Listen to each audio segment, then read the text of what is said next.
Sunrise দেখার জন্য ভোরবেলা উঠে চটপট বেরিয়ে পড়লাম সবাই মিলে বিচের দিকে।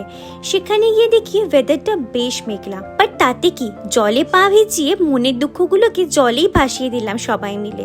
আর সেটা করতে গিয়ে হয়ে গেল বিপদ, আমার ছোট্ট মাম্মার জামা গেল ভিজে। তাই তাড়াতাড়ি চা খেয়ে হোটেলে ফিরে করতে হলো ড্রেস চেঞ্জ। আসুন এই সুযোগে আমাদের ছোট্ট রুমের একটা ট্যুর হয়ে যাক। এই রুমটা ডাবল বেড, যেখানে আমি আমার মা বাবা আর ছোট্ট মাম্মাকে নিয়ে থাকবো। আচ্ছা, আলাপ করিয়ে দিই আমার ছোট্ট মাম্মার সঙ্গে। এই হলো আমার দিদির মেয়ে কৃধা। রেডি হয়ে আমরা সবাই বেরিয়ে পড়ি ব্রেকফাস্ট করতে আমাদের ফেভারিট প্লেসে। খেলাম কচুরি আর ভাড়া। পুরী এসেছি আর ছেনা পোড়া খাবো না তা হয় নাকি, তাই কিছুটা সেটা খেয়েই শেষ করলাম এই পর্বটা। এরপর কি করলাম জানতে চোখ রাখতে হবে সুকন্যা ডায়েরিজে, আর সাবস্ক্রাইব করে বেল আইকন প্রেস করতে ভুলবেন না যেন।